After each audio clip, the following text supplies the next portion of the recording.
Hare Hare Krishna, Krishna Krishna Hare Hare, Hare Rama Hare Rama, Rama Rama Hare Hare, Hare Krishna Hare Krishna, Krishna Krishna Hare Hare, Hare Rama Hare Rama, Rama Rama Hare Krishna Hare Krishna, Krishna Krishna Hare Hare, Hare Rama Hare Rama, Rama Rama Hare Hare, Hare Krishna Hare Krishna, Krishna Krishna Hare Rama Hare Rama, Rama Hare Hare, Hare Hare Krishna. Hare Krishna. Hare Krishna, Pranama Mataji. Hare Krishna. Hare Krishna. Hare Krishna. Hare Krishna Mataji. Om Namo Bhagavate Vasudevaya. Pranam Mataji. Vasudevaya. Om Namo Bhagavate Vasudevaya. Om Ajnanativiratasya Jnananjanashalakaya Chakshurinmilitam Yena Tasmai Shri Gurave Namah. Namo Vishnupadaya Bhutale Srimate Bhaktivedanta Swaminidhi Namine. Namaste Saraswate Deve Gauravani Prajarine Nirvishesha Shunyavadi Paschatya Deshatarine Jai Shri Krishna Chaitanya Prabhu Nityananda Shri Advaita Gadadhara Shri Vasadi Gaura Bhakta Vrinda. Hare Krishna Krishna Krishna Hare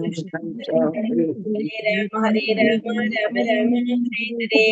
Hare Krishna Nigama Kalpatarorgalizam Phalam Shukamukhamrta Drava Samyutam Vipata Bhagavatam Rasamalayam Muhuraho Rasiga Bhuvi Bhavugaha Narayanam Namastutyam Naram Jaiva Narottamam Devim Saraswatim Vyasam Tato Jayamudirayer Nashtaprayeshu Bhadreshu Nityam Bhagavata Sevaya Bhagavate Uttama Sloke Bhaktir Bhavati Naishtagi Krishnaya Vasudevaya Devaki Nandinaya Nanda Gopakumaraya Govindaya Namah. Hare Krishna Krishna Hare Hare, Hare Rama Hare Hare. Hare Krishna. Sri Sri Radha Govinda Temple ISKCON Mangalore ഭാഗവത ക്ലാസ്സിലേക്ക് എല്ലാവർക്കും സ്വാഗതം. ഹരേ കൃഷ്ണ. എല്ലാവർക്കും പ്രണാമം. Hare Hare Krishna. Krishna Hare Krishna Mataji. Hare Krishna ഹരേ കൃഷ്ണ. ഇപ്പൊ എല്ലാവർക്കും പ്രണാമം. അപ്പൊ നമ്മൾ ഇന്നലെ ഹരേ കൃഷ്ണ 12ാമത്തെ അധ്യായം നമ്മൾ ഇന്നലെ കഴിഞ്ഞു. ഏതായിരുന്നു 12ാമത്തെ അധ്യായം? പരീക്ഷിത്ത് മഹാരാജാവിന്റെ ജനനം. ഇനി അടുത്തത് ധൃതരാഷ്ട്രർ കൊട്ടാരം ഉപേക്ഷിക്കുന്നു. അധ്യായം 13. ഹരേ കൃഷ്ണ. PDF ഇട്ടിട്ടുണ്ടായിരുന്നു അല്ലേ? ഓക്കെ ഉണ്ട് മാതാജി. ഹരേ കൃഷ്ണ. ബുക്ക് മേടിക്കാൻ ആഗ്രഹമുള്ള വേറെ ആരെങ്കിലും ഉണ്ടെങ്കിൽ പറഞ്ഞോളൂ കേട്ടോ. ബുക്ക് വന്നിട്ടുണ്ട്. ആരെങ്കിലും ഉണ്ടെങ്കിൽ എനിക്ക് മെസ്സേജ് ഇട്ടോളൂ.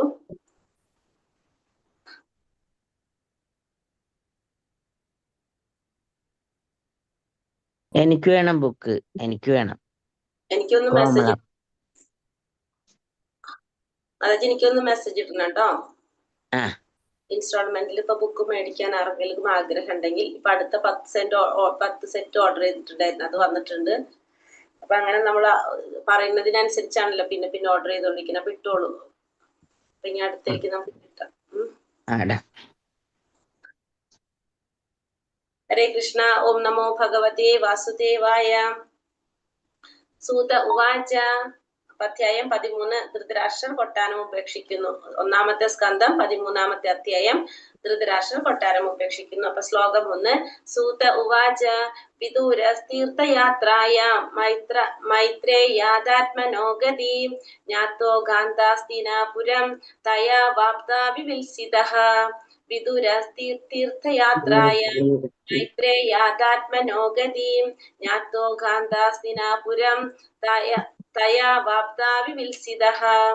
ഹരേ കൃഷ്ണ. ചൊല്ലാം.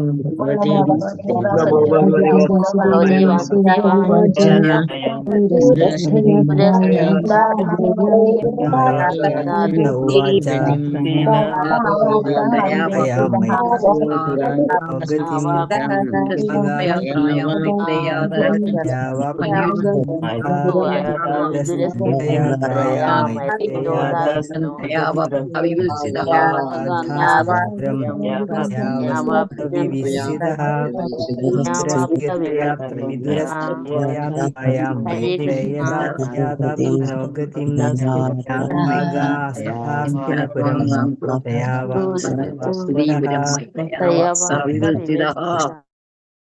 ഹരേ കൃഷ്ണ. സൂത ഉവാച സൂത ഉവാച സൂത ഗോസ്വാമി പറഞ്ഞു, വിദുര തീർത്ഥയാത്രായാം വിവിധ തീർത്ഥാടന കേന്ദ്രങ്ങളിൽ സഞ്ചരിക്കുന്ന നേരം മൈത്രേയ ശ്രേഷ്ഠനായ മൈത്രേയ മുനിയിൽ നിന്നും ആത്മന ആത്മാവിനെ സംബന്ധിച്ച ഗതിയും പ്രാപ്യസ്ഥാനം ജ്ഞാത്വ അതറിയുകയാൽ അഗാ തിരിച്ചു വന്നു ഹസ്തിനപുര നഗരത്തിലേക്ക് തയാ ആ ജ്ഞാനത്താൽ ആവാപ്ത പര്യാപ്തമാം വിധം ആർജിച്ചവൻ വിവിൽസിത അറിയേണ്ടതായ സർവത്തിലും അതിനിപുണനായ വിവർത്തനം. ശ്രീല പ്രഭുപാദ് ജയ്. ശ്രീ സൂതഗോസ്വാമി പറഞ്ഞു, ഒരു തീർത്ഥയാത്രയിൽ സഞ്ചരിക്കവേ വിതുരർ ആത്മാവിന്റെ പ്രാപ്യസ്ഥാനത്തെ സംബന്ധിച്ച ജ്ഞാനം മൈത്രേയ മുനിയിൽ നിന്നും ഗ്രഹിക്കുകയും പിന്നീട് ഹസ്തിനപുരത്തിലേക്ക് തിരിച്ചു വരികയും ചെയ്തു. അദ്ദേഹം കാംക്ഷിച്ച പോലെ തന്നെ ആ വിഷയത്തിൽ അദ്ദേഹം നിപുണനായി തീർന്നു. ഇവിടെ എന്താ പറഞ്ഞത്? സൂതഗോസ്വാമി പറയാണ്, ഒരു തീർത്ഥയാത്രയിൽ സഞ്ചരിക്കവേ വിതുരർ ആത്മാവിന്റെ പ്രാപ്യസ്ഥാനത്തെ സംബന്ധിച്ച ജ്ഞാനം ആരിൽ നിന്നോ ഗ്രഹിച്ചു, മൈത്രേയ മുനിയിൽ നിന്ന് ഗ്രഹിക്കുകയും പിന്നീട് ഹസ്തിനപുരത്തിലേക്ക് തിരിച്ചു വരികയും ചെയ്തു. അപ്പൊ അദ്ദേഹം ആഗ്രഹിച്ചതുപോലെ തന്നെ ആ വിഷയത്തിൽ നിപുണനായി തീരാനായിട്ട് അദ്ദേഹത്തിന് സാധിച്ചു എന്നാണ് സൂത ഗോസ്വാമി പറയുന്നത്. ഭാവാർത്ഥം. ശ്രീല പ്രഭുപാദ് കി ജയ്. വിതുരരെ കുറിച്ച് പറയാണ് ഇനി. വിതുരർ മഹാഭാരതത്തിലെ ശ്രദ്ധേയരായ വ്യക്തികളിൽ ഒരാളാണ് വിതുരർ. മഹാഭാരതത്തിലെ ശ്രദ്ധേയരായ ഒരു വ്യക്തികളിൽ ഒരാളാണ് വിതുരർ. മഹാരാജാവ് പാണ്ഡുവിന്റെ മാതാവായ അംബികയുടെ പരിചാരക വ്യാസദേവനാൽ വിതുരരെ ഗർഭം ധരിച്ചു.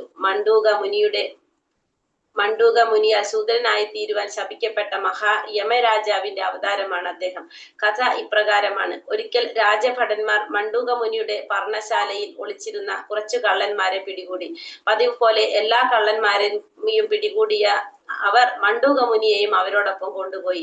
ന്യായാധിപൻ മുനിയെ കുന്തം കൊണ്ട് കുത്തിക്കൊല്ലാൻ പ്രത്യേക ഉത്തരവിട്ടു. അദ്ദേഹത്തെ തുളയ്ക്കാൻ തുടങ്ങുന്നതിന് മുമ്പ് ഈ വാർത്ത രാജാവിന്റെ കാതുകളിൽ എത്തുകയും മഹാനായ മുനി എന്ന പരിഗണനയിൽ ഉടനെ ആ പ്രവൃത്തി നിർത്തലാക്കുകയും ചെയ്തു. തന്റെ ഉദ്യോഗസ്ഥർ ചെയ്ത തെറ്റിന് രാജാവ് സ്വയം മുനിയോട് ക്ഷമയാചിച്ചു.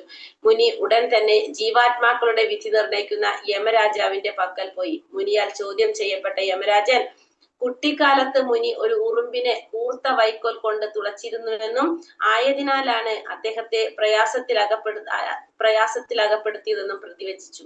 തന്റെ ബാല്യസഹജമായ നിഷ്കളങ്കതയ്ക്ക് ശിക്ഷിച്ചത് യമരാജന്റെ ഭാഗത്തു നിന്നുണ്ടായ അവിവേകമാണെന്ന് കരുതിയ മുനി ഒരു ശൂദ്രനായി തീരട്ടെ എന്ന് യമരാജാവിനെ ശപിച്ചു. യമരാജാവിന്റെ ഈ ശൂദ്ര അവതാരമാണ് ധൃതരാഷ്ട്രരുടെയും മഹാരാജാവ് പാണ്ഡുവിന്റെയും ശൂദ്ര സഹോദരൻ വിതുരർ. എന്നാൽ കുരുവംശത്തിന്റെ ഈ ശൂദ്രപുത്രനെയും ഭീഷ്മദേവൻ മറ്റു സഹോദരന്മാർക്ക് തുല്യനായി കരുതി പെരുമാറിയിരുന്നു. ഇവിടെ എന്താ പറഞ്ഞത്? വിതുരരെ കുറിച്ച് പറയാണ്. വിതുരർ എന്ന് പറഞ്ഞത് പാണ്ഡുവിന്റെ മാതാവായിട്ടുള്ള അംബികയുടെ പരിചാരകയിൽ വ്യാസദേവൻ ഉണ്ടായിരുന്ന മകനാണ് ആര്? വിതുരര്. വ്യാസദേവനാൽ ഉണ്ടായ മകനാണ് വിതുരര്. അപ്പൊ വിതുരർ ആരാണ് ശരിക്കും? യഥാർത്ഥത്തിൽ വിതുരർ യമരാജാവാണ്. യമരാജാവിന്റെ അവതാരമാണ് വിതുരർ. കാരണം വിതുരർക്ക് ഒരു ശാപത്തിന്റെ ഫലമായിട്ടാണ് യമരാജന്റെ ഒരു ശാപത്തിന്റെ ഫലമായിട്ടാണ് ആരായിട്ട് മാറുന്നത്? ശൂദ്രകുലത്തില് ജന്മമെടുക്കേണ്ടായിട്ട് വരുന്നത് വിതുരർക്ക്. അതാണ് നമ്മളിവിടെ പറഞ്ഞത്. മണ്ഡൂക മുനിയാൽ ശൂദ്രനായി തീർന്ന ശപിക്കപ്പെട്ട യമരാജാവിന്റെ അവതാരമായിരുന്നു അദ്ദേഹം. കഥ നമുക്ക് മനസ്സിലായില്ല. രാജഭടന്മാര് മണ്ഡൂക മുനിയുടെ പർണശാലയിൽ ഒളിച്ചിരുന്ന കള്ളന്മാരെ പിടിച്ചു. അതിൽ കൂടെ ആരും ഉണ്ടായിരുന്നു? മുനി ഉണ്ടായിരുന്നു. അങ്ങനെ മുനിയെ കുന്തം കൊണ്ട് കുത്തിക്കൊല്ലാൻ പ്രത്യേകം ഉത്തരവിട്ടു. പക്ഷെ രാജാവ് ഇത് മനസ്സിലാക്കിയപ്പോ രാജാവ് ആ മുനിയെ അവിടെ രക്ഷിക്കുകയും രക്ഷപ്പെടുത്തി.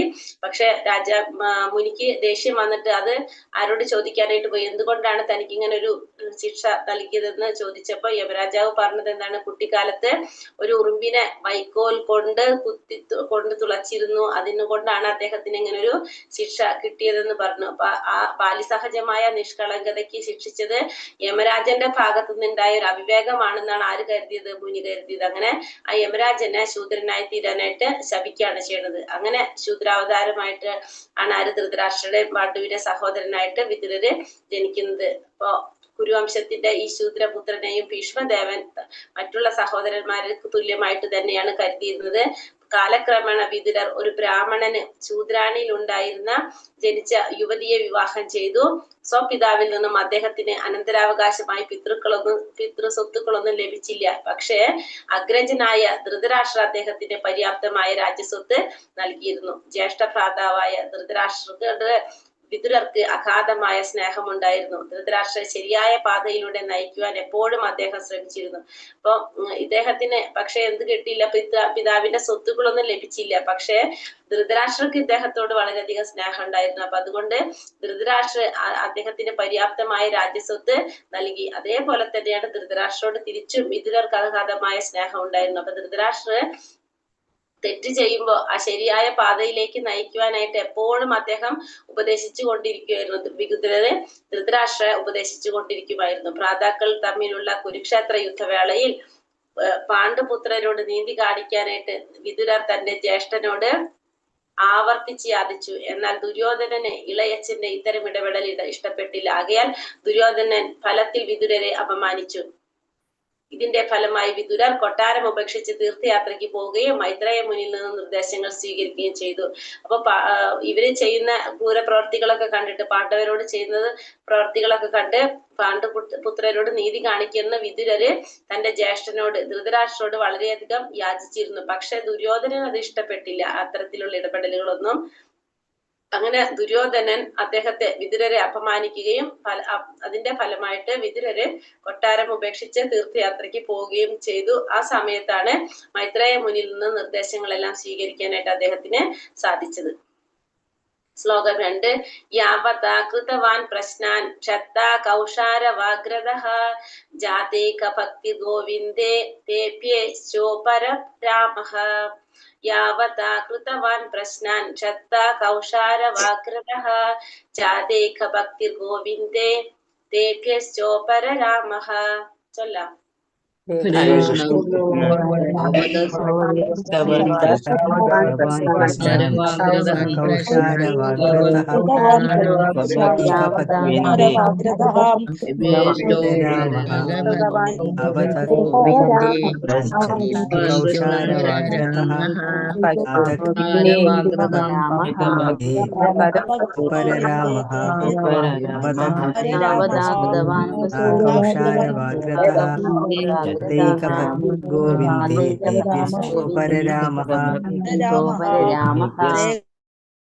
കൃഷ്ണ.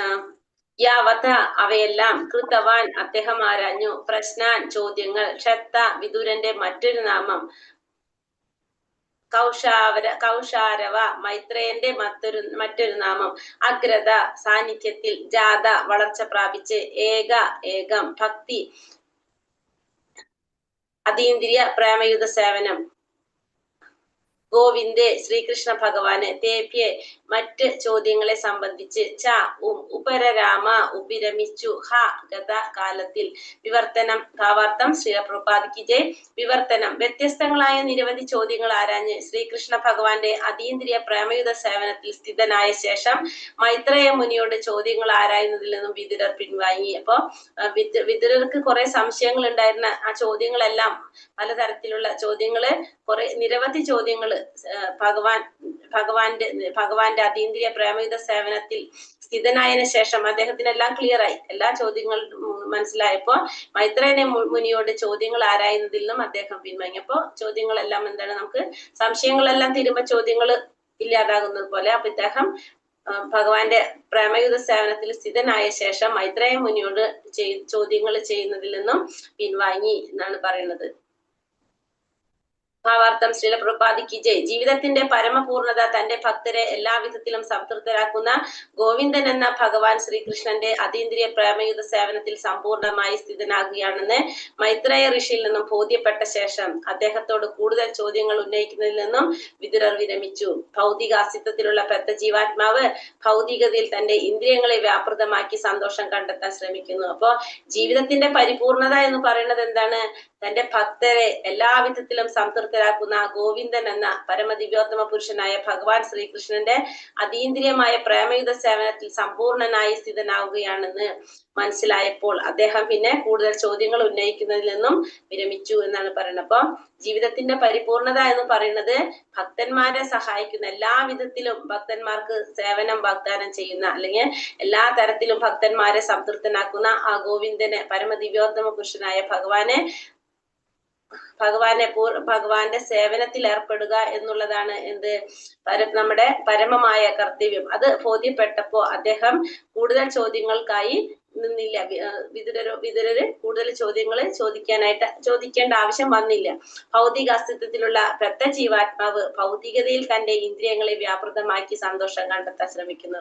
പക്ഷേ ഭൗതിക അസ്തിത്വത്തിലുള്ള പെത്ത ജീവാത്മാവ്, ഈ ഭൗതികമായ ബന്ധനത്തിൽ ഇരിക്കുന്ന ജീവാത്മാവ് തന്റെ ഇന്ദ്രിയങ്ങളെ വ്യാപൃതമാക്കിയിട്ട് ഭൗതികതയിൽ തന്റെ ഇന്ദ്രിയങ്ങളെ വ്യാപൃതമാക്കിയിട്ട് സന്തോഷം കണ്ടെത്താനാണ് ശ്രമിക്കുന്നത്. എന്നാൽ അവന് സംതൃപ്തി പ്രദാനം ചെയ്യാൻ കഴിയുകയില്ല. പക്ഷെ അതുകൊണ്ട് എന്ത് കിട്ടില്ല?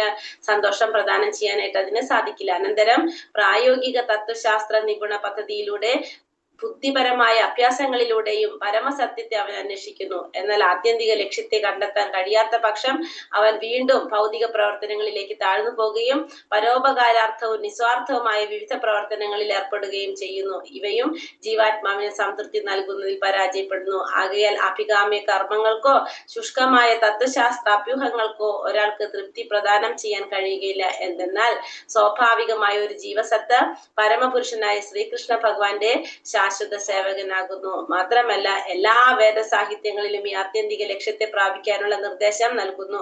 ഈ പ്രസ്താവനയെ ഭഗവത്ഗീത 15-ാം അധ്യായം 15-ാം ശ്ലോകത്തിൽ സ്ഥിരീകരിച്ചിരിക്കുന്നു. അപ്പൊ ഇവിടെ എന്താ പറഞ്ഞത്?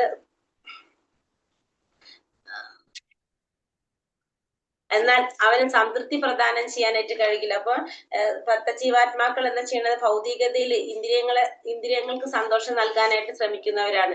പക്ഷെ ആ സംതൃപ്തി നൽകാനായിട്ട് ആർക്ക് സാധിക്കുന്നില്ല? ഈ ജീവാത്മാവിന് കഴിയുന്നില്ല. അപ്പൊ അനന്തരം പ്രായോഗിക തത്വശാസ്ത്ര നിരൂപണ പദ്ധതിയിലൂടെ ബുദ്ധിപരമായിട്ടുള്ള അഭ്യാസങ്ങളിലൂടെയും പരമസത്യം അവൻ അന്വേഷിക്കാൻ ശ്രമിക്കും. അപ്പൊ പ്രായോഗികമായിട്ടുള്ള തത്വശാസ്ത്ര നിരൂപണത്തിലൂടെയും അതുപോലെ തന്നെ ബുദ്ധിപരമായിട്ടുള്ള അഭ്യാസങ്ങളിലൂടെയൊക്കെ എന്ത് ചെയ്യും? ആ പരമസത്യത്തെ അന്വേഷിക്കാനായിട്ട് ശ്രമിക്കും. പക്ഷേ അതിലും എന്ത് കണ്ടെത്താൻ സാധിക്കില്ല? ആത്യന്തികമായ ലക്ഷ്യം കണ്ടെത്താൻ കഴിയാത്ത പക്ഷം വീണ്ടും ഭൗതികമായ പ്രവർത്തനങ്ങളിലേക്ക് താഴ്ന്നു പോവുകയും പരോപകാരാർത്ഥം നിസ്വാർത്ഥമായ വിവിധ പ്രവർത്തനങ്ങളിൽ ഏർപ്പെടുകയും ചെയ്യും. അപ്പൊ അതിനുശേഷം വീണ്ടും എന്ത് സംഭവിക്കും? ഭൗതിക പ്രവർത്തനങ്ങളിലേക്ക് തന്നെ താഴ്ന്നു പോകും. നിസ്വാർത്ഥമായിട്ടുള്ള പല പ്രവർത്തനങ്ങളിൽ ഏർപ്പെടുകയും ചെയ്യും. പരോപകാരപരമായിട്ടുള്ളതും നിസ്വാർത്ഥപരമായിട്ടുള്ള പല പ്രവർത്തനങ്ങളിൽ ഏർപ്പെടുകയും ചെയ്യും. പക്ഷെ അതിലും ആർക്ക് സംതൃപ്തി ഉണ്ടാവില്ല? ജീവാത്മാവിന് സംതൃപ്തി കിട്ടില്ല. ആകയാൽ അഭികാമ്യ കർമ്മങ്ങൾക്കോ ശുഷ്കമായ തത്വശാസ്ത്ര അഭ്യൂഹങ്ങൾക്കോ ഒരാൾക്ക് സംതൃപ്തി പ്രദാനം ചെയ്യാൻ കഴിയുന്നില്ല. അപ്പൊ ഇതുകൊണ്ടൊന്നും നമുക്ക് എന്ത് സാധിക്കുന്നില്ല? നമുക്ക് സംതൃപ്തി പ്രദാനം ചെയ്യാനായിട്ട് സാധിക്കുന്നില്ല. എന്തുകൊണ്ടാണ് അതിൽ നമുക്ക് ഒരിക്കലും പരിപൂർണത അല്ലെങ്കിൽ സംതൃപ്തി കിട്ടാത്തത്? സ്വാഭാവികമായ ഒരു ജീവസത്ത് പരമപുരുഷനായ ശ്രീകൃഷ്ണ ഭഗവാന്റെ ശാശ്വതാംശമാകുന്നു. അപ്പൊ സ്വാഭാവികമായിട്ടൊരു ജീവാത്മാവ് എന്താണ്? ഭഗവാന്റെ ശാശ്വതമായിട്ടുള്ള സേവകനാണ്. അപ്പൊ ഭഗവാന്റെ സേവകരാണ് ആര്? ജീവാത്മാക്കൾ എല്ലാവരും തന്നെ. മാത്രമല്ല എല്ലാ വേദസാഹിത്യങ്ങളും ഈ ആത്യന്തിക ലക്ഷ്യത്തെ പ്രാപിക്കാനുള്ള നിർദ്ദേശം നൽകുന്നു. ഈ പ്രസ്താവനയെ ഭഗവത്ഗീത സ്ഥിരീകരിക്കുന്നു. അപ്പൊ ഭഗവത്ഗീതയിലും ഇത് കൃത്യമായിട്ട് പറയുന്നുണ്ട്. എല്ലാ ജീവാത്മാക്കളുടെയും പരമമായ ലക്ഷ്യം എന്ന് പറയുന്നത്, പരമമായ കർത്തവ്യം ഭഗവാന്റെ ശാശ്വത സേവകരാണ്. എല്ലാവരും ഭഗവാന്റെ നിത്യദാസന്മാരാണ് എന്ന്.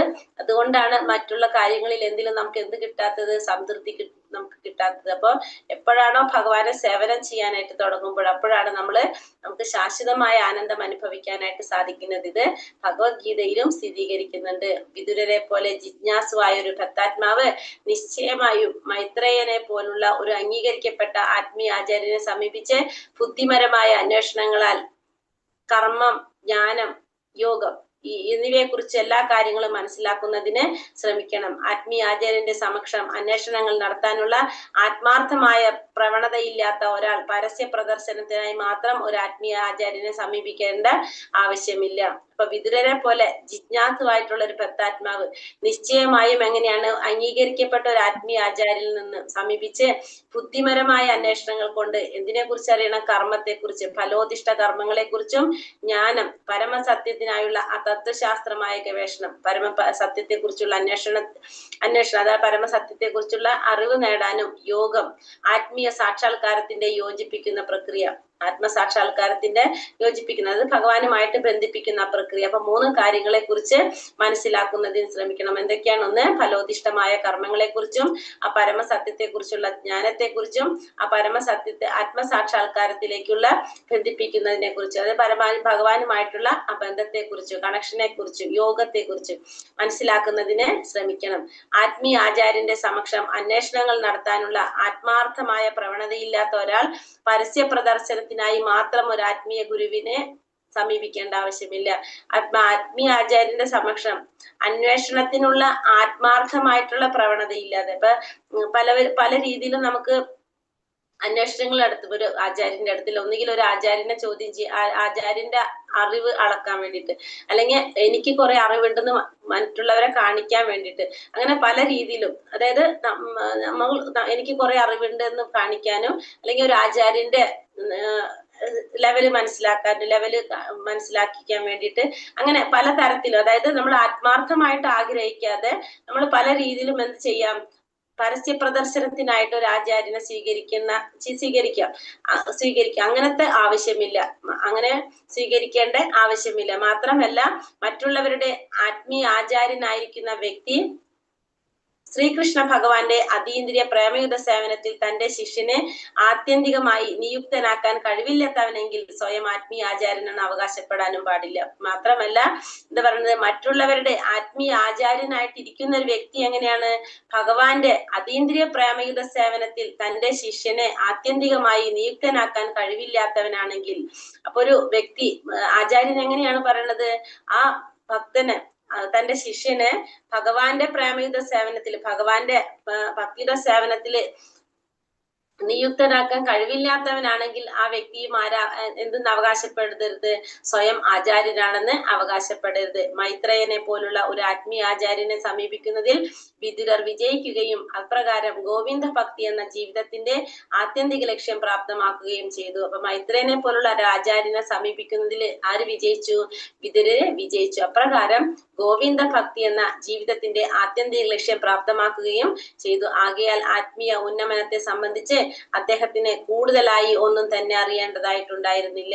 അപ്പൊ അതുകൊണ്ട് പിന്നെ ആത്മീയമായ ഉന്നമനത്തെ കുറിച്ച് കൂടുതലായിട്ടൊന്നും അദ്ദേഹത്തിന് അറിയേണ്ടതായിട്ട് ഉണ്ടായിരുന്നതുമില്ല. ഹരേ കൃഷ്ണ. ശ്ലോകം 3-4. തം ബന്ധുമാഗതം ദൃഷ്ട്വാ ധർമ്മപുത്രാ സഹാനുജഃ ധൃതരാഷ്ട്രോ യുത്സുശ്ച സൂതശാരദപൃഥാ ഗാന്ധാരീ ദ്രൗപദീ ബ്രഹ്മൻ സുഭദ്രാ ചോത്തരാ കൃപി അന്യാശ്ച ജാമയാ പാണ്ഡോർജ്ഞാതയാ സസുതാ സ്ത്രിയഃ തം ബന്ധുമാഗതം ദൃഷ്ട്വാ ധർമ്മപുത്രാ സഹാനുജഃ ധൃതരാഷ്ട്രോ യുത്സുശ്ച സൂതശാരദപൃഥാ ഗാന്ധാരീ ദ്രൗപദീ ബ്രഹ്മൻ സുഭദ്രാ ചോത്തരാ കൃപി അന്യാശ്ച ജാമയാ പാണ്ഡോർജ്ഞാതയാ സസുതാ സ്ത്രിയഃ. ചൊല്ലാം.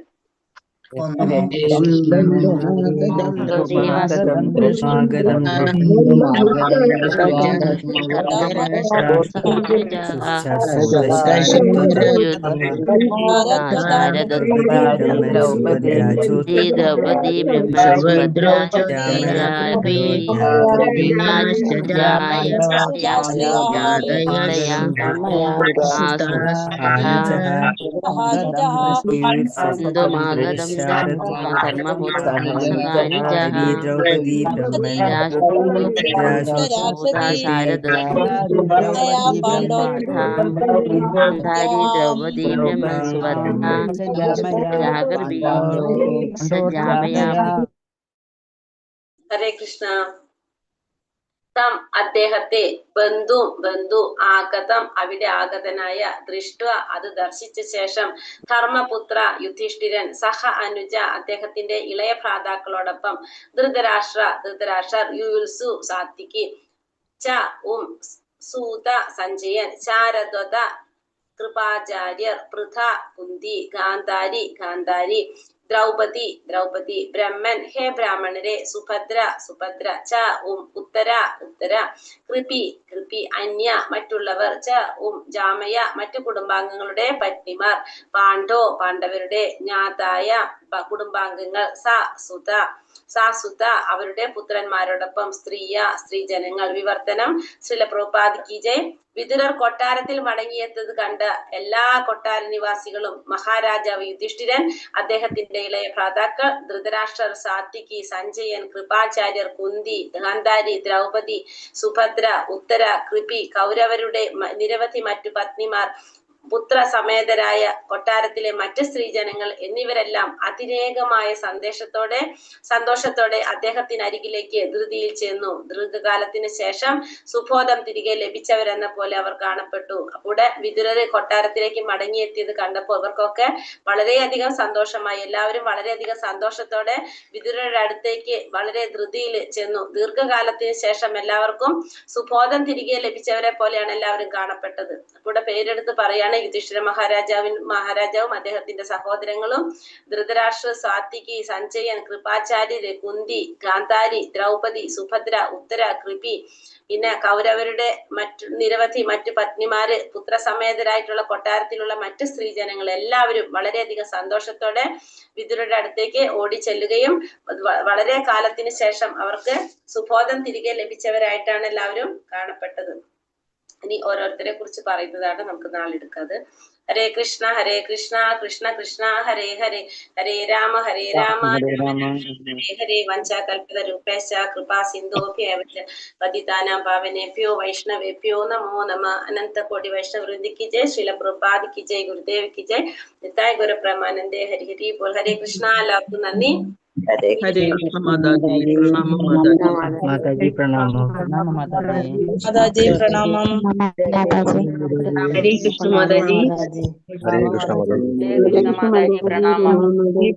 കൃഷ്ണ പ്രണാമം മാതാജി. പ്രണാമം മാതാജി. ഹരേ കൃഷ്ണ.